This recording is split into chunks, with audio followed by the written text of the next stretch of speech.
사람과 사람 사이에는 세상에서 가장 가깝기도 하고 또 가장 멀기도 합니다. 우리가 흔히 사람과 사람 사이를 일컬어서 관계라는 단어로 이렇게 정의를 내리죠. 그래서 우리는 항상 관계를 맺으면서 살아가고 있습니다. 근데 이 관계라는 게 참 묘한 것 같습니다. 관계가 좋으면 행복하고 또 관계가 나쁘면 불행합니다. 관계가 통하면 친구가 되죠. 그러나 관계가 막히게 되면 원수가 되는 것을 보게 됩니다. 관계가 또 좋으면 시너지 효과가 발휘가 되고요.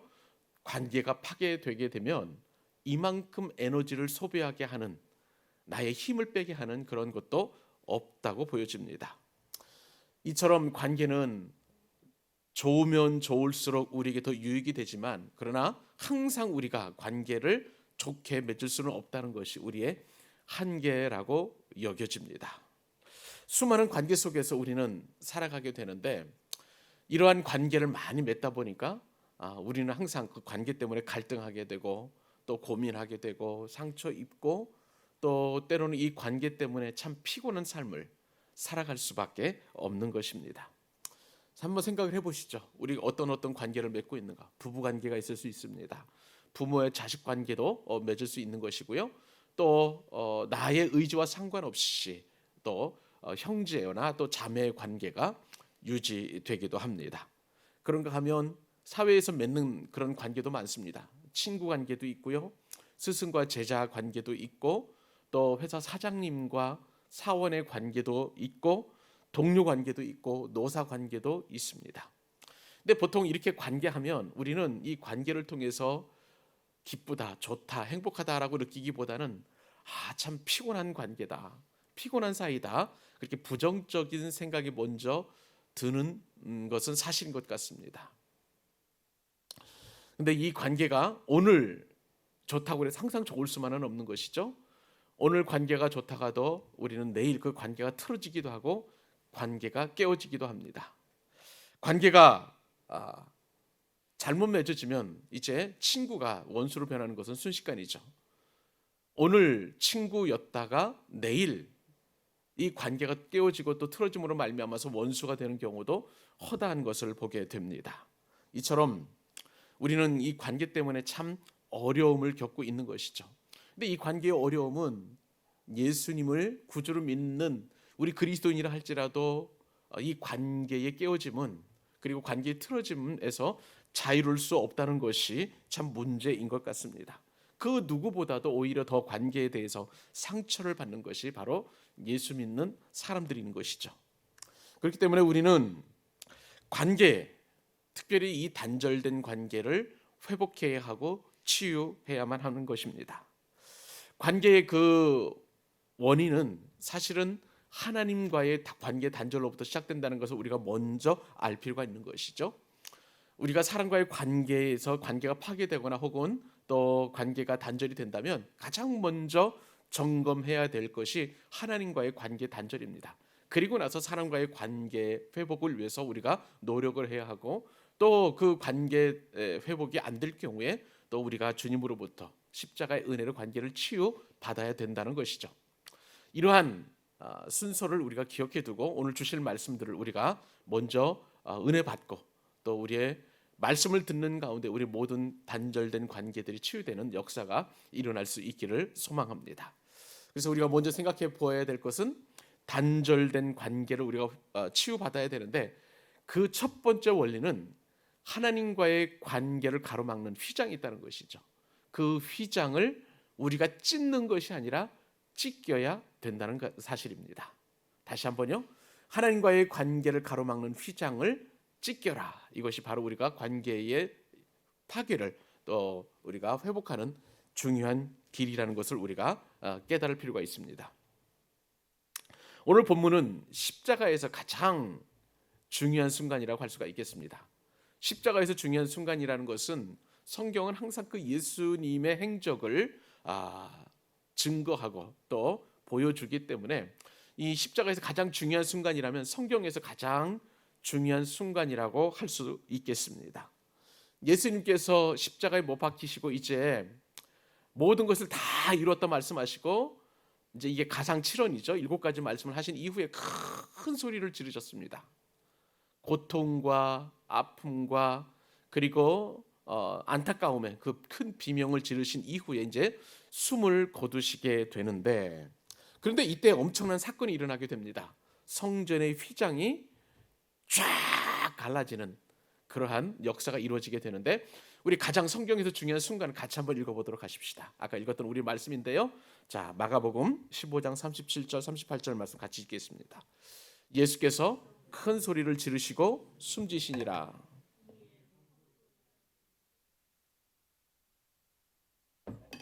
아멘. 오늘 본문에 보니까 예수님께서 큰 소리를 지르신 이후에 엄청난 사건이 일어나게 됐습니다. 제가 말씀드리는 이 엄청난 사건은 십자가 사건도 엄청난 사건이지만, 이 십자가 사건의 결론을 통해서 엄청난 변화가 일어나게 된다는 사실입니다.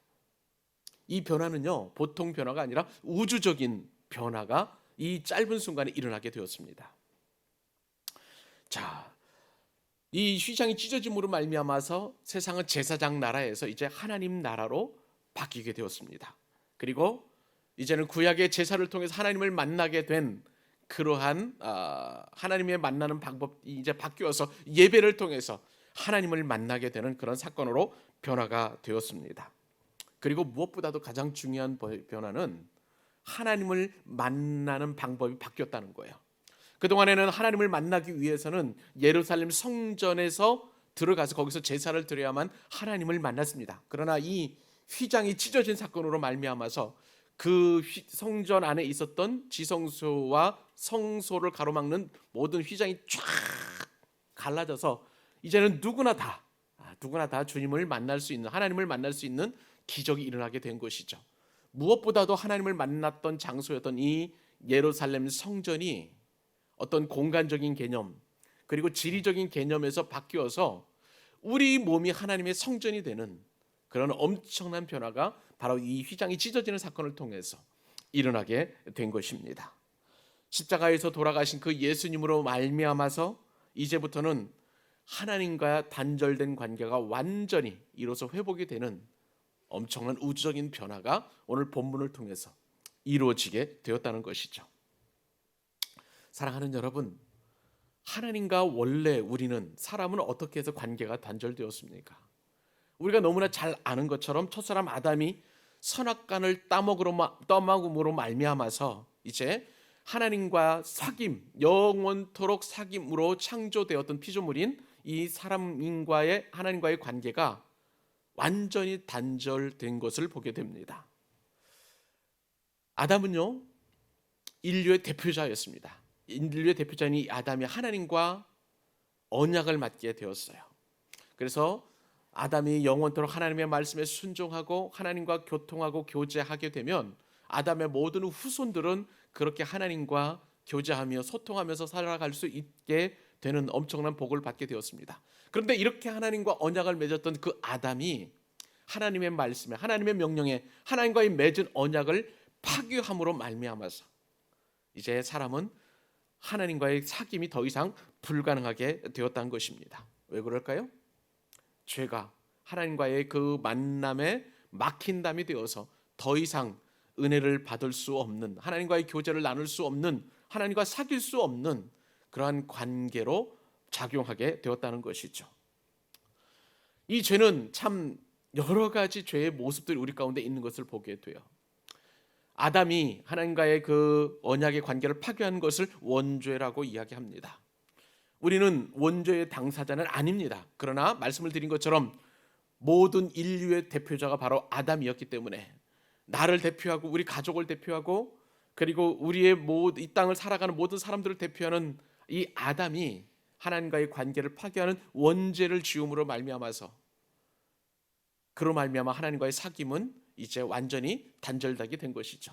그렇다면 우리는 그 죄로부터 자유하느냐? 그렇지 않아요. 우리 역시도 때로는 도둑질하고 때로는 강도질도 하고 때로는 사기도 치고 하는 이 형사죄에서 자유로울 수 없습니다. 도둑질하지 않았다고요? 강도질하지 않았다고요? 우리는 하나님께서 가장 싫어하는 거짓말도 수시로 하는 것을 보게 되면 우리는 이러한 죄에서 자유롭지 못한다는 것을 알게 됩니다. 이것을 거짓말하는 것을 우리가 자범죄라고 하는데요. 알고도 짓는 죄, 이것이 자범죄입니다. 그러니까 우리는 원죄, 형사죄, 자범죄로 말미암아서 그 어떠한 죄가 있다 하더라도 이 죄는 아무리 우리 인간적인 측면에서 작고 무겁다고 할지라도 상관없이 하나님과의 관계를 가로막는 담이 되는 것이죠. 그렇기 때문에 우리는 이러한 죄로 말미암아서 하나님과의 관계가 영원토록 단절이 되었고요. 그 결과는 비참하게도 죽음에 이르는, 사망에 이르게 되는 그 결과를 얻게 되었습니다. 그런데 하나님의 공의는 죄인과 관계를 단절시키는 거예요. 우리를 죽음으로 몰아내는 심판을 내리시는 것입니다. 이러한 공의의 하나님께서 사랑의 하나님으로 우리 가운데 오셨습니다. 그 사랑의 존재가, 그 사랑의 실체가 바로 예수님이신 것이죠. 공의 하나님께서는 우리 인간들을, 죄인들을 구원하시기 위해서 예수 그리스도를 이 땅에 보내어 주시고 우리로 하여금 다시 관계 회복을 할 수 있는 그런 길을 열어 주셨습니다. 구약 시대에는 예수님이 오시기 이전이잖아요. 그때는 그러면 어떻게 하나님께서 이 공의를 뛰어넘는 사랑을 베푸셨을까? 그것은 바로 제사였습니다. 제사를 통해서 하나님이 원하시는 방법으로, 하나님께서 원하시는 장소에서 하나님께서 원하시는 그런 제사를 드림으로 말미암아 인간과의 관계를 회복하는 그러한 사랑을 베푸셨습니다. 근데 그 사랑은 매우 제한적이었어요. 너무나 광범위하거나 또 일반적이지 않고 아주 특수한 그러한 사랑이었습니다. 그래서 하나님께서는 만남의 시간을 1년에 딱 한 번 주셨어요. 대속죄일에 이제 대제사장이 이 모든 이스라엘 백성들의 죄를 짊어지고 짐승의 피를 덧입어서 이제 하나님 앞에 나아가게 되는데, 그 성전이나 성막 안에는 이제 성소가 있고요. 그리고 성소 안에 지성소가 있습니다. 지성소라는 것은 하이플레이스라고 영어 성경에 번역되어 있는데 지극히 거룩한 곳이에요. 이 지성소 안에 법궤에 하나님의 임재가 있었습니다. 하나님의 임재를 경험하기 위해서 사람이 들어가게 되는데 누구나 들어갈 수가 없는 거예요. 말씀을 드린 것처럼 1년에 딱 한 번 대속죄일에 대제사장이 이스라엘 모든 백성들의 죄를 짊어지고 이제 이 어린 양의 피를 덧입어서 이제 지성소 안으로 들어가게 됩니다. 성소와 지성소 사이에는 사람과 하나님 사이를 가로막는 엄청난 담이 있었는데 그것이 바로 성경에서 말하는 휘장이라는 것입니다. 하나님께서는 사람과 그리고 거룩하신 하나님 사이의 관계를 가로막고 수시로 죄인이 하나님 앞에 나아가지 못하도록 그러한 조치를 만들어 놓으셨습니다.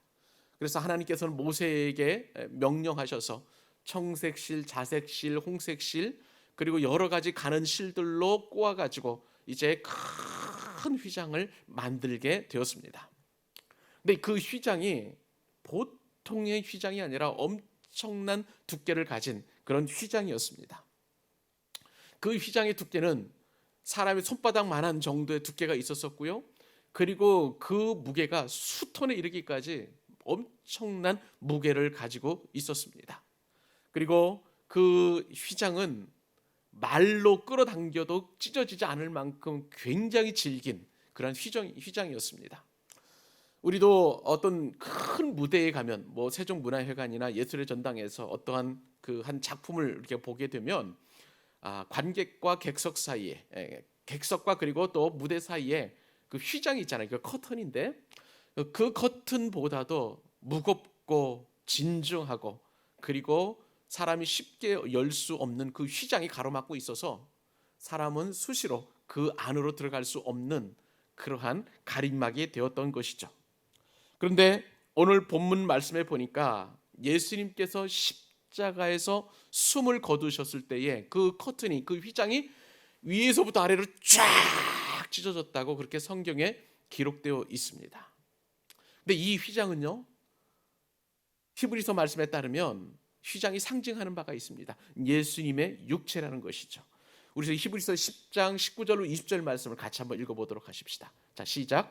그러므로 형제들아, 우리가 예수의 피를 힘입어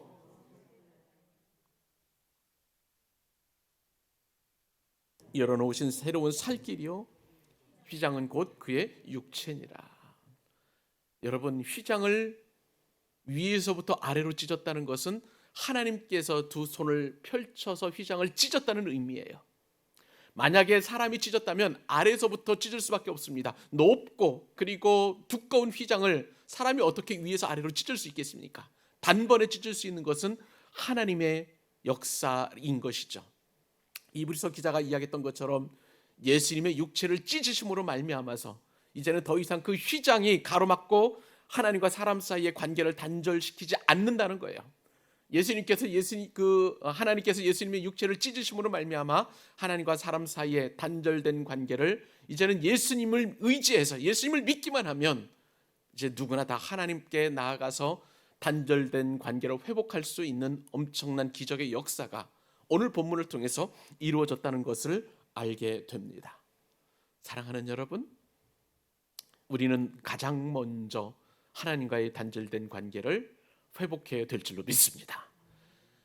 이 관계를 회복하는 방법은 다른 게 없어요. 오직 예수님밖에 없는 것입니다. 그 예수 그리스도의 은혜를 덧입어서 이제 우리는 또 다른 단절된 관계를 회복하는 일에 나아가야 되는 것이죠.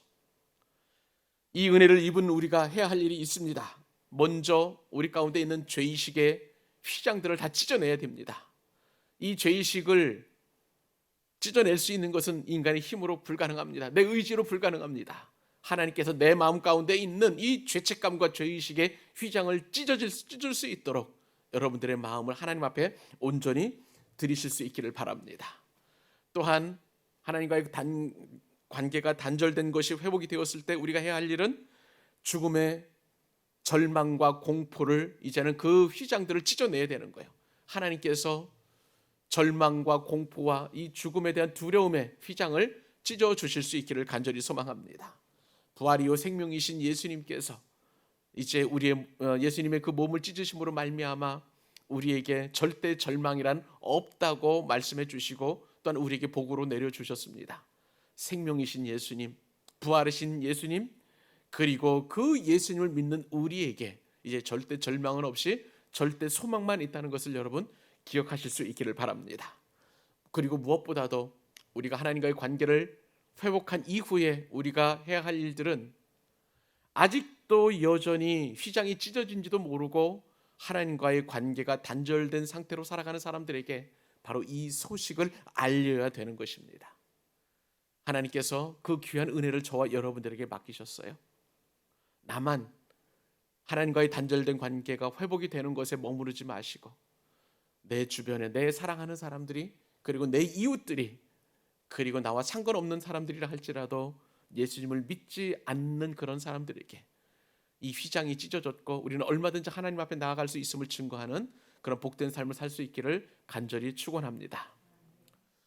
자, 그러면 이제는 하나님과의 관계가 회복이 되고 치유가 되었으면 이제는 우리 사람과의 관계가 치유되어야 될 것입니다. 이제 우리가 단절된 관계를 치유받는 두 번째 비결은 사람과의 관계를 가로막는 휘장을 찢겨야 된다는 사실입니다. 말씀을 드린 것처럼 이 휘장을 내가 찢는 게 아니죠. 하나님의 은혜로 우리가 찢김을 받아야 된다는 것입니다. 제가 오늘 말씀을 묵상하면서 단절된 사람들과의 관계를 치유하는 방법, 이것을 좀 우리 시대의 용어나 아니면 우리가 쉽게 이해할 수 있는 그런 말은 없을까 고민하다가 팀킬과 그리고 팀킴이라는 그런 단어를 생각해 보게 되었습니다. 여러분, 팀킬이라는 단어 아시나요? 이것은 원래 이제 컴퓨터 용어인데요. 이제는 대중화된 그런 단어입니다. 팀킬이라는 것은 의도적으로나 혹은 아니면 우발적으로 같은 편을 해치는, 같은 편을 불행하게 만드는 그런 행동을 팀킬이라는 단어로 사용합니다. 여러분, 요즘 우리는요 얼마나 팀킬의 그 환경 가운데 살아가는지 모릅니다. 우선은 코로나입니다. 코로나 때문에 비대면 상황이 되었으니까 사람들과의 관계가 예전처럼 그렇게 쉽게 관계를 맺는 그런 상황들은 참 찾아보기 어렵습니다. 우리 누구나 다 마스크로 얼굴을 가리고 있는 그런 생활을 하게 되었는데 그런 일상이 이제 자연스럽게 일상이 되었고요. 예전에 우리가 마스크 쓰기 이전에 그런 삶, 만나서 반갑게 식사하고 차도 마시고 또 손도 잡고 안아주기도 했던 그러한 일들이 오히려 요즘은 하지 않는 게 미덕이 되는 그런 시대를 살아가게 되었던 것이죠. 스킨십 하는 것도, 서로 이야기하는 것도, 또 서로 같이 식사하는 것도 부담이 되는 그런 시대를 우리가 살아가고 있습니다. 이 코로나가 인간관계를 파괴하는 팀킬의 요인으로 작용하고 있는 것이죠. 또한 이 팀킬의 관계 단절은 코로나 이전에도 얼마든지 있었다는 것을 우리는 부인할 수 없습니다. 요즘 현대 사회에서 드러나는 특징 가운데 하나가 바로 고독사입니다. 요즘 현대인들이 얼마나 고독한지, 죽어갔는데도 불구하고 이 죽음을 목격하는 사람들이 없다는 것이죠. 혼자 외롭게 살다가 그렇게 처절하고 외롭게 죽어가는 분들이 참 많이 있는 것을 보게 됩니다. 고령화 시대에, 그리고 핵가족화가 되면서 이렇게 고독사 하는 사람들이 많이 늘어나게 되었습니다. 어디 그뿐인가요? 이제 관계 단절이 의사소통의 부재로 말미암아 생기는 그런 일들이 부지기수로 늘어나게 되었습니다. 가족 간의 의사소통이 이제 이루어지지 않고요. 또 부부 간에도 그렇고, 또 직장 내에서도 그렇고, 학교에서도 이러한 또 의사소통이 잘 전달되지 않아서 왕따 같은 그런 어려운 관계의 파괴를 경험하는 일들이 비일비재합니다. 이 왕따는 직장에서도 있습니다. 또한 우리의 삶의 모든 영역에서 은근히 누군가를 무시하고 또 한 사람만 집중적으로 공격하는 일들이 얼마나 많이 있는지 모릅니다. 가족 간의 관계 단절이 되게 되면 이혼이 늘어나게 되고요. 그리고 또 자녀들이 가출하게 되고 한부모 가정이 늘기도 하고 때로는 독신 가정도 급증하고 있다는 모든 것들이 관계가 점점점 파괴되는 우리의 모습의 또 한 형태로 나타나고 있는 것을 보게 됩니다. 이처럼 극단적인 관계 단절뿐만 아니라 우리 주변에서는 이 관계의 어려움으로 말미암아 고민하고 스트레스 받는 사람들이 너무나 많이 있는 것을 보게 되죠. 많은 사람들이 타인과의 원만한 관계에 실패해서 어려움을 겪고 있습니다. 그런데 그 해답을 찾고 싶어도 찾는 것이 참 쉽지 않아요. 하늘의 별 따기처럼 어려운 것을 보게 됩니다. 그러다 보니까 사람들이 이 관계 회복을 하는 것보다도 그냥 늘 스마트폰을 보고, 그리고 스마트폰에서 나오는 정보를 가지고 대화하려고 합니다. 근데 스마트폰을 보는 그런 이유도 보면 소통의 한 방법인데요. 스마트폰 너머에 있는 사람과 늘 관계를 회복하기를 원합니다. 문자나 아니면은 또 SNS나 이런 방법을 통해서 소통하기를 원하는 사람들의 반대 심리가 이 핸드폰 안에 있다고 여겨집니다. 자, 이러한 상황들을 바라보게 되면서 우리의 모든 주변 상황들은 팀킬의 그러한 요인들로 작용하고 있고 관계의 회복은 점점점 요원해져 가는 그러한 삶을 우리가 살아가고 있는 것이죠. 이런 상황 속에서 팀킴이라는 그런 단어도 생각해 보게 되었습니다. 팀킴은 어떤 사람들입니까? 2018년도 평창 동계 올림픽에서 컬링이라는 종목에서 은메달을 따고 그래서 모든 국민들에게 감동을 주었던 5명의 여성 컬링 선수들입니다. 이분들의 고향은 다 경북 의성이에요. 그리고 김씨성을 가졌습니다. 그래서 이제 팀킴이라는 그 이름이 거기서 유래가 되게 되었는데, 팀킴이 구성되기까지 이 5명의 여자 선수들은 나름대로 최선의 노력을 했다는 거예요. 팀킴 선수들은 이 컬링이라는 낯선 종목에서 좋은 성적을 내기까지 끊임없이 서로 이해하려고 했다고 합니다. 그리고 서로 노력했고요. 그리고 무엇보다도 정말 어렵고 힘든 그런 개성들을 잘 조합하는 그러한 일들을 수시로 했다는 거예요. 수시로 소통하고 수시로 말을 하고 수시로 또 여러 가지 이야기를 하다 보면 때로는 관계가 깨지기도 했지만, 그러나 서로 이해하려는 그 노력들이 모여지고 그 시간이 쌓여지면서 훌륭한 성적을 나누고, 그리고 또 많은 사람들이 감동을 줄 수 있었다는 거예요. 평창 올림픽에서 은메달을 땄습니다. 그때의 수많은 선수들도 울었고요, 감독들도 울었고, 관중들도 울었고, 기자들도 울었고, 그리고 또한 그 어렵고 힘든 상황들을 이제 많은 언론을 통해서 그 과정들을 많은 국민들이 보게 되면서 그 순간에 많은 국민들도 울게 되었습니다. 그만큼 이 팀킴이라는 것이 얼마나 소중하고 또 얼마나 좋은 관계의 회복인지, 이런 관계가 맺어진다면 우리는 이 땅에서 얼마든지 천국을 경험하게 될 것입니다. 사랑하는 여러분, 우리는 예수님의 십자가 사건을 통해서 팀킴으로 맺어진 사람들입니다.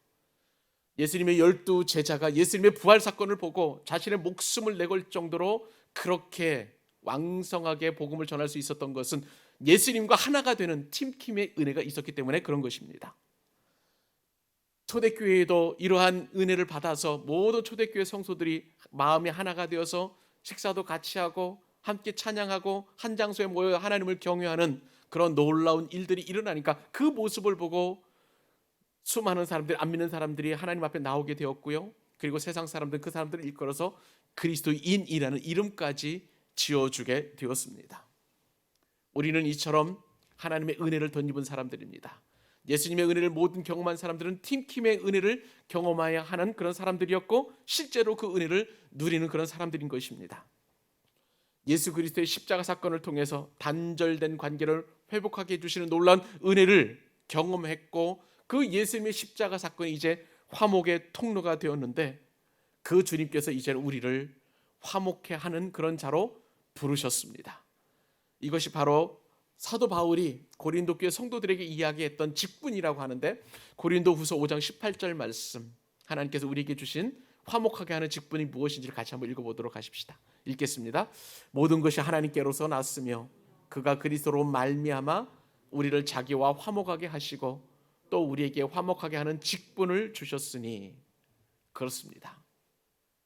예수님께서 화목해 하신 그 은혜를 우리에게 덧입게 하신 것과 동시에 우리에게 사명을 주셨는데, 그 직분은 우리로 하여금 화목해 하는 직분을 감당하라는 그런 사명이었습니다. 우리가 하나님과 화목하게 되었다면 이제는 세상 사람들이 하나님과 화목할 수 있도록 그렇게 우리를 화목해 하는 직분을 주셨습니다. 뿐만 아니라 우리가 예수님을 믿는 사람들에게도 얼마든지 화목하게 하는 그러한 직분을 감당할 수 있도록 그렇게 우리에게 사명을 주셨다는 것이죠. 예수님께서 우리에게 주신 이 사명은요, 예수님께서 제자들에게 주신 사명이기도 합니다. 예수님께서 산상수훈을 통해서 8가지 복, 8복을 말씀하시는데 그 중에 7번째 복이 화평케 하는 그런 복입니다.